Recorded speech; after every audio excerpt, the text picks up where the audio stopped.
Actress Natalie Wood was found dead today. Her body was found floating here. Officials said she apparently drowned accidentally. But nothing further on the circumstances. Last week, we reported the bombshell news that Robert Wagner has been named a person of interest in the death of his wife, legendary actress. For over 4 decades, one of Hollywood's most haunting mysteries has remained unsolved. What really happened to Natalie Wood on that cold November night in 1981? As new witnesses emerged, stories shifted, and suspicions grew. One name remained at the center of it all: Robert Wagner. But what exactly did he say, and what did he leave out? From chilling cries heard across dark waters to years of silence that spoke volumes, the pieces of this puzzle may finally be shifting. Did a quiet comment confirm long-whispered rumors? Or did it raise even more questions? The answers may be closer than ever, or just out of reach. What did Robert Wagner finally reveal? And why now? Delayed alarm. A delayed alarm, one of the most alarming aspects of Natalie Wood's tragic death in 1981, is the significant delay in reporting her missing. After an evening of heavy drinking and a tense atmosphere aboard the yacht Splendor, anchored off California's Catalina Island, Natalie reportedly vanished sometime around 11 p.m. Multiple witness accounts, including from the yacht's captain Dennis Davern, state that an argument had broken out between Wood and her husband, Robert Wagner, shortly before she disappeared. Despite this, Wagner did not immediately initiate a search or notify authorities. Instead, hours passed before any official help was requested. The U.S. Coast Guard wasn't contacted until approximately 3:30 a.m., more than 4 hours after Natalie was last seen. Even more concerning, Roger Smith, the captain of the rescue boat that eventually recovered Wood's body, stated that he wasn't alerted until around 5:11 a.m., nearly 6 hours after her disappearance. These delays were especially troubling considering the severe weather conditions that night, including rough waters and heavy winds, which would have made any accidental fall into the water immediately dangerous. The delayed response contradicted standard protocol for maritime emergencies, where time is critical for rescue efforts. Captain Dennis Davern later stated before the public that Wagner clearly instructed him not to turn on the boat's searchlights and to call for help. He said Wagner told him, "Don't do anything, let's not turn on the searchlight." This delay, in conjunction with Wagner's decision to move the yacht to a more secluded harbor earlier that same day, fueled speculation further. According to Davern, Wagner was more interested in managing appearances than in finding his wife. Such revelations would be critical when the case was reinvestigated after several decades, since they indicated possible negligence, or something worse. That was the crux of the delay in seeking help and the fueling of long-standing suspicion about Robert Wagner's involvement. Subsequently, investigators admitted that their chances of ascertaining the actual course of events on that particular night would have been considerably enhanced if they had been called much earlier. It is also noted that, in 2018, the Los Angeles County Sheriff's Department tagged Wagner as a person of interest, due to inconsistencies in his own story and his refusal to cooperate with investigators. Prolonged silence on Natalie's disappearance is held as one of the most damaging aspects of circumstantial evidence that remains in a mystery that, as of now, has never been fully resolved. But the silence on that yacht didn't end there. Someone aboard had more to say. Captain Dennis Davern's testimony. Captain's testimony. Captain Dennis Davern, who was present aboard the Splendor the night Natalie Wood died, has long maintained that her death was not simply a tragic accident. Over the years, his testimony has evolved into one of the most critical and controversial elements of the case. Initially, Davern supported Robert Wagner's version of events, stating that Natalie must have slipped and fallen while trying to secure a dinghy. However, in the early 2000s, he began to change his story, revealing that he had been pressured to remain silent and that Wagner may have been directly involved in the events leading to Natalie's death.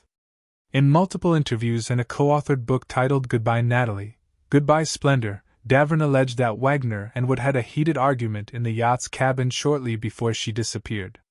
He claimed that Wagner flew into a jealous rage over Natalie's closeness with her co-star Christopher Walken, who was also aboard that night. According to Davern, he heard furniture being thrown and the argument escalating, followed by sudden silence. Shortly afterward, Wagner allegedly came to him and said, "Natalie's missing," but instructed him not to turn on the yacht's searchlights or call for immediate help. More importantly, Davern stated in a 2011 Today interview that he thought Wagner was responsible for what happened to Natalie and that he then lied to the police in the initial investigation in 1981, stating that Wagner coached him on what to say. When the investigation was reopened by the Los Angeles County Sheriff in 2011, Davern became the central figure in that case as authorities stated that his updated testimony was viewed as credible. He insisted that had emergency services been called in time, Natalie's life would have been saved. While Wagner has still not chosen to speak publicly about the matter, Davern's steadfast allegations have kept both public and official scrutiny on Wagner's part in the tragedy. Davern has, in interviews and affidavits, expressed deep regret for failing to act more that night. The case of his testimony from silent bystander to whistleblower is indicative of the increased complexity and disturbing reality of what happened on the Splendor. Witnesses heard Natalie's chilling cries. One of the most chilling elements of the Natalie Wood case comes from independent witnesses Marilyn Wayne and John Payne, who were moored nearby on their boat the night of November 28, 1981. In the quiet, foggy hours around midnight, Marilyn reported being startled awake by the desperate sound of a woman's voice crying out, "Help me! Someone please help me! I'm drowning!" According to her sworn statements, the cries continued for approximately 15 minutes. Despite the urgency of the voice, the sounds eventually faded without any apparent rescue effort taking place. John Payne, who was also aboard, corroborated Marilyn's account. Together, they recalled hearing not just the woman's cries, but also a man's voice responding from a distance, saying in a calm and seemingly dismissive tone, "Okay, honey." That phrase has haunted the investigation for decades, raising deeply unsettling questions about whether someone on the Splendor heard Natalie and failed to act, or worse, chose not to. Marilyn emphasized that the woman's voice was unmistakably distressed and called out repeatedly, indicating she had not fallen silently into the water as some early reports had suggested. Supposedly, the Wayne Payne testimony makes an already impressive case even more compelling for the fact that, soon after Natalie had died, both attempted to report what they had heard. Marilyn claimed that she sent a letter to law enforcement, and later received anonymous threats or warnings telling her to keep mum. Then, in later interviews, she said her previous attempts to talk about the issue were ignored or downplayed during the original investigation, and there was no attention again until decades later, when the case was reopened. This also adds more mystique and suspicion to an already complicated case, as an old testimony came back into the limelight. These cries are conflicting to Natalie as no simple accident could explain her demise. She was well known for her great dread of dark water, which obviously could not encourage her to leave the yacht without anyone else. Numerous credible witnesses, along with their accounts claiming that a woman in distress was heard, a man listened passively, and fed wide speculation that a crucial opportunity would have been missed to save her life. These testimonies now stand strong among the most circumstantial evidence in existence, suggesting that Natalie Wood's last moments were anything but accidental. Natalie's fear of water. Natalie Wood's intense fear of dark water is one of the most significant factors that undermines the theory of accidental drowning. From childhood, Natalie had a deep phobia of open water, which was rooted in a terrifying prediction from a fortune teller who told her mother that Natalie would die in dark water. This fear became deeply ingrained in her psyche and shaped how she approached water throughout her life. In multiple interviews and personal conversations, Natalie expressed unease with swimming in open or deep water, particularly at night. Her sister, Lana Wood, reiterated this fear in her 2021 book Little Sister, stating flatly that Natalie would never ever have left the yacht alone, especially at night in stormy conditions. The night of November 28, 1981, was cold, windy, and marked by rough seas around Catalina Island. That evening, Natalie, her husband Robert Wagner, actor Christopher Walken, and yacht captain Dennis Davern had been drinking heavily at a local restaurant before returning to the yacht Splendor, which was moored in a remote and less protected area called Two Harbors. Notably, the dinghy that was later found beached had not been heard starting or moving that night by other nearby boaters. Wagner claimed Natalie may have tried to secure it because it was making noise, but this theory clashes with her lifelong fear of water and the weather that night. It seems implausible that someone so terrified of the ocean would climb into or even near a dinghy in complete darkness, under the influence of alcohol and medication, without alerting anyone. The attire Natalie wore when her body was discovered puts even more doubt into the theory of accidental drowning. She wore a flannel nightgown, down coat, and socks, not the type of clothing that would be worn to go out on a wet, unsteady deck, much less to get into a dinghy. This information indicates she did not plan to leave the cabin or gear up for any sort of activity on deck. Instead, her clothing suggests that she was probably in bed or ready for bed when something unusual happened. Her documented fear of water, as well as these conditions and situations, render the idea that she jumped off the yacht voluntarily extremely unlikely. In addition, several of her friends and crew members over the years verified that Natalie never used to walk on yachts unaccompanied, particularly at night. She always liked to remain in the cabin for safety when the yacht had to be anchored overnight. Even during the day, she stayed away from activities involving proximity to the edge of a vessel. This was not a casual apprehension, it was an incapacitating phobia. All of this corroborates the belief that Natalie's movement into the water that evening wasn't the product of a deliberate choice to jump off the boat, or make any changes herself. Rather, the situation overwhelmingly indicates that her movement into the water involved elements outside of an innocent mistake or personal decision. The toxicology report. The coroner's report on Natalie Wood's death revealed troubling details that fueled suspicion of foul play rather than an innocent fall overboard. Her blood alcohol content was measured at 0.14%, a level indicating significant intoxication. In addition to alcohol, she had consumed motion sickness medication, Dramamine, and a painkiller, both of which can increase drowsiness and impair motor coordination, especially when combined with alcohol.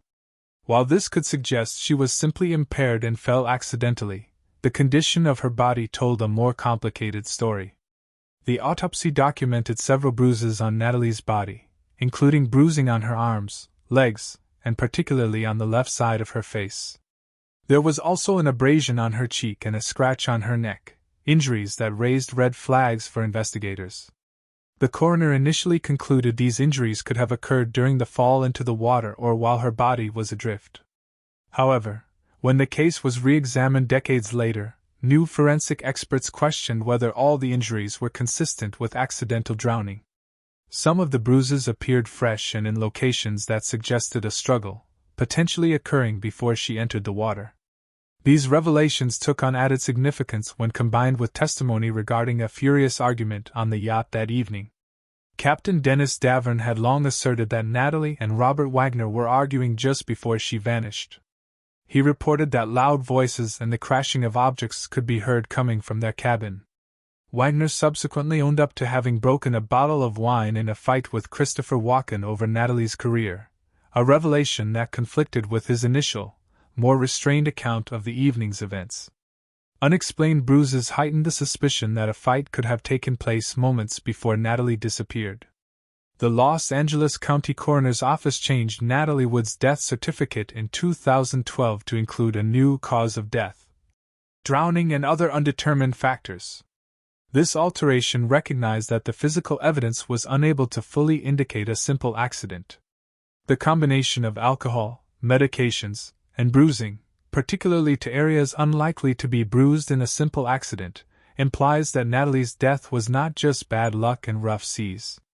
These red flags, which have remained unsolved for decades, still fuel public and official demands for a final explanation of what actually transpired that evening. Wagner's inconsistent story.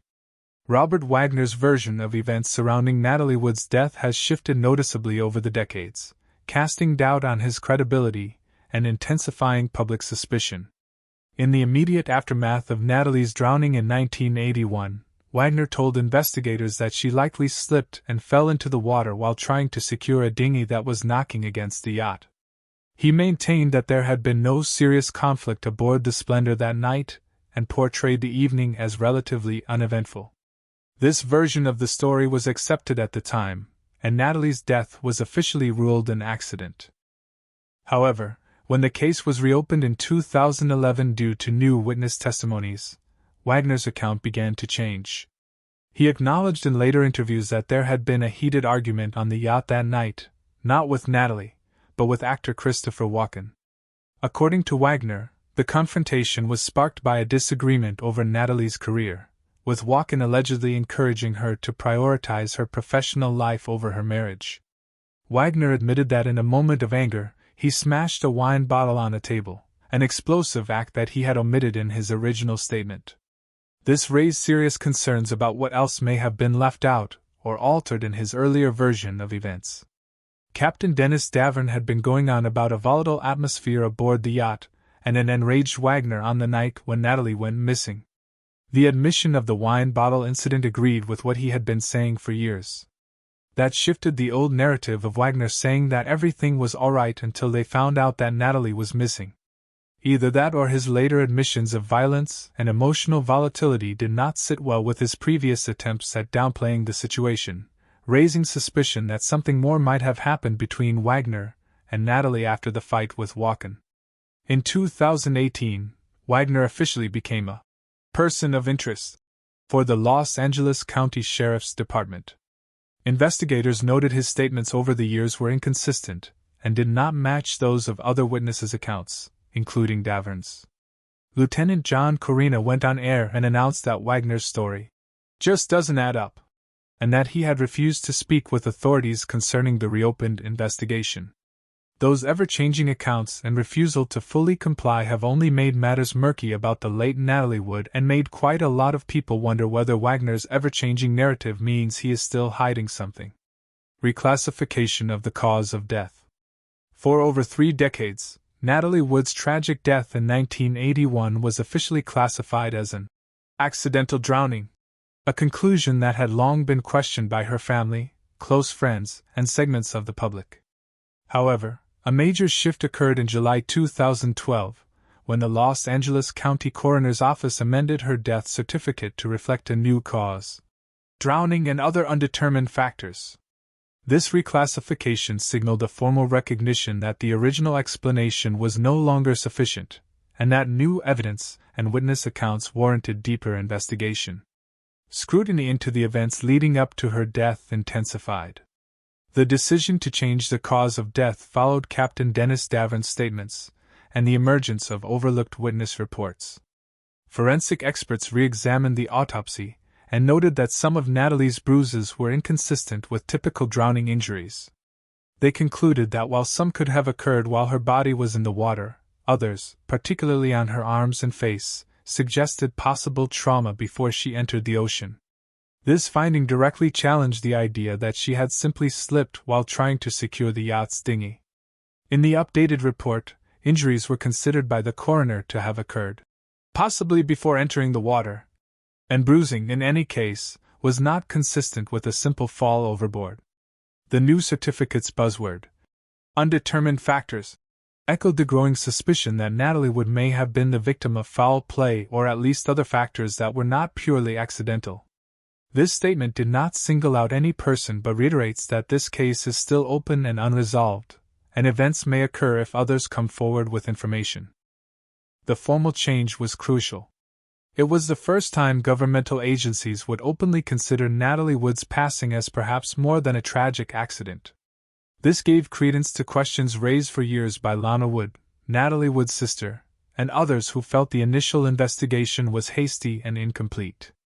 New weight was added against Robert Wagner, whose own contradictory statements and hesitance on the recommendations of investigators only raise further suspicion in light of this new revelation. Although the investigation remains open, the amended death certificate is a formal assertion that the mystery surrounding what really took place that night on the Splendor is far from solved. Lana Wood's bold accusations and revelations. Natalie Wood's younger sister, Lana Wood, has been one of the most vocal and persistent figures pushing for the truth about what happened the night Natalie died. For decades, Lana has challenged the official narrative of accidental drowning and has publicly accused Robert Wagner of being involved in her sister's death. In numerous interviews and public appearances, Lana has insisted that Natalie was terrified of dark water and would never have left the yacht on her own.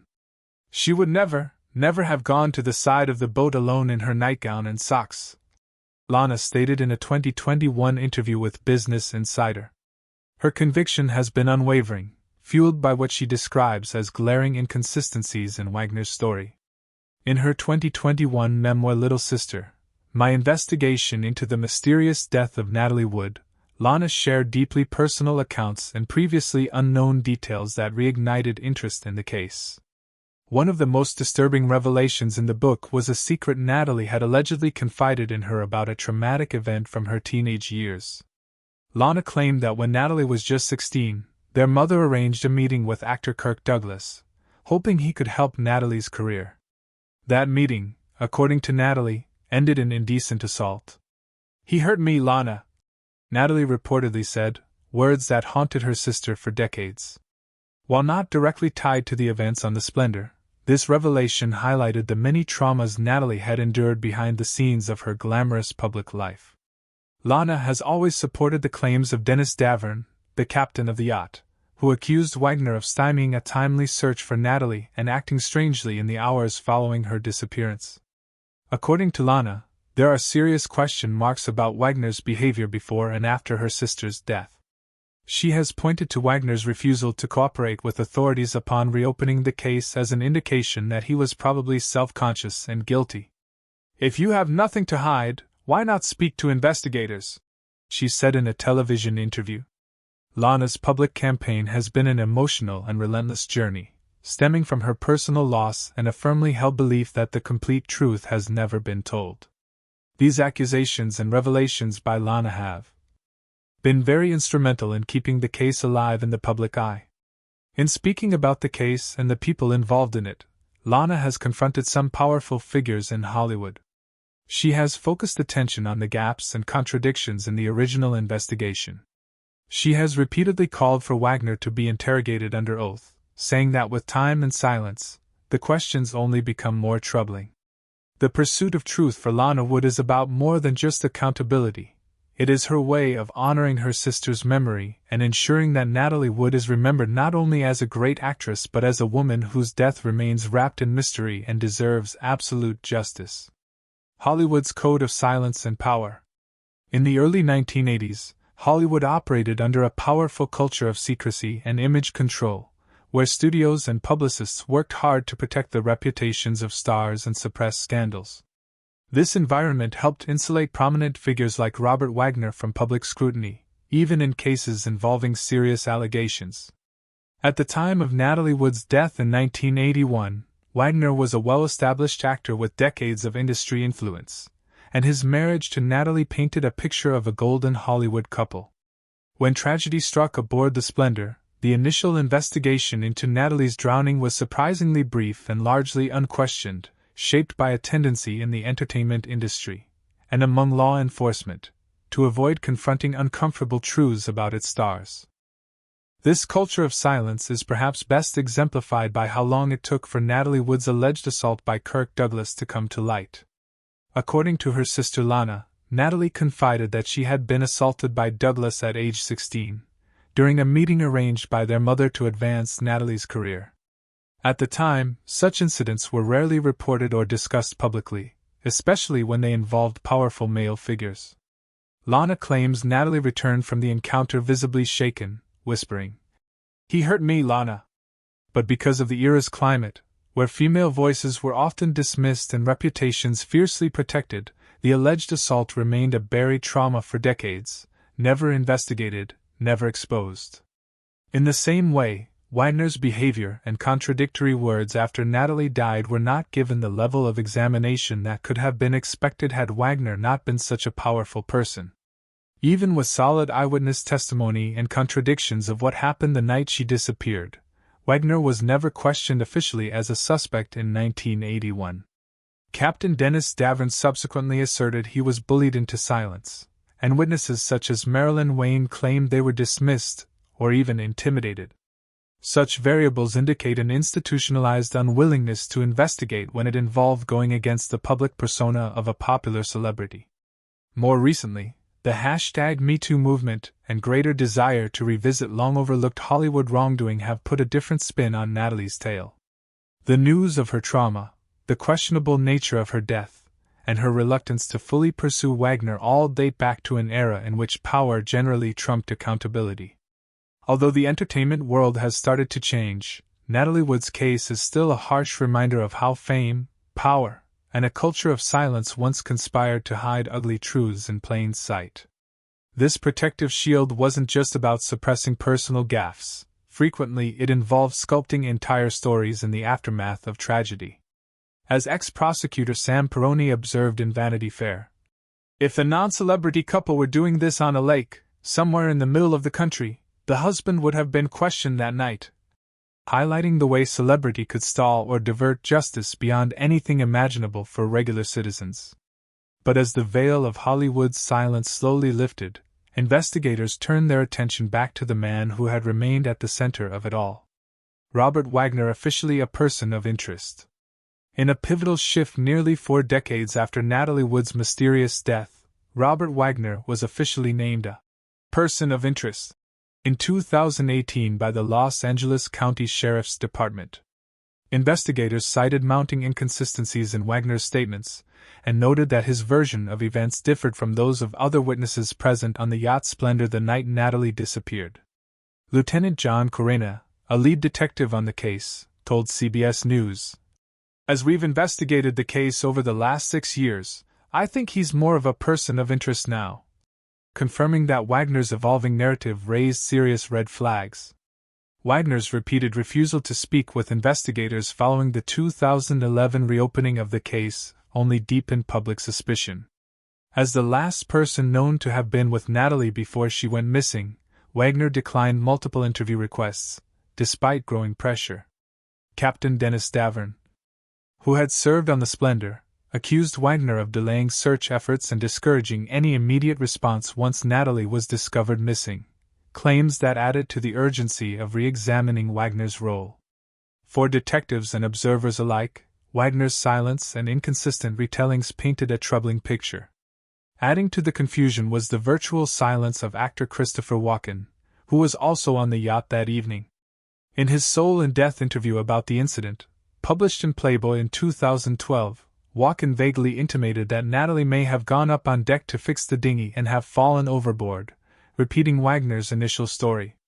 But that account has since been undermined by forensic testaments, witness accounts, and Natalie's own notorious aquaphobia. Walken has refused further comment, a gap which still fuels speculation and anger. Even though Wagner was never formally charged with a crime, his status as a person of interest highlights the case's ongoing complexity.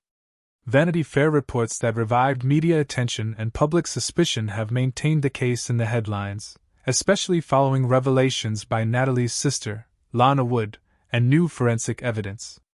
Another strong aspect of the case arises from words spoken by Los Angeles County Sheriff's authorities, who highlighted that Wagner's hesitation to give a coherent, sequential explanation contrasted with the accumulating evidence gathered over the years. In a special report for 48 Hours, Lieutenant John Corena had this to say, "I haven't seen him tell the details that match all the other witnesses."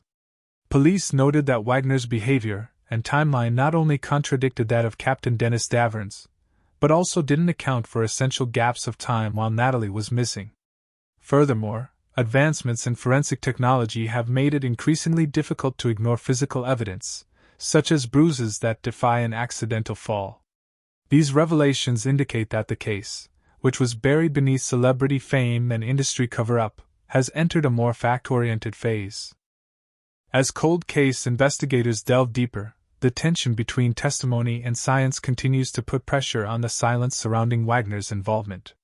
On the occasion of his 95th birthday in 2025, Wagner keeps silent on the inquiry publicly, only celebrating with family, according to People. That silence, though, speaks for many. The death of Natalie Wood is one that still oozes skepticism, concealed information, and one dominant male still with answers due. Thanks for watching. If this story left you with questions or theories, drop them in the comments below. Don't forget to like this video, subscribe for more true Hollywood mysteries, and hit the bell so you never miss an update. And if you're ready for the next twist, click the video on your screen now.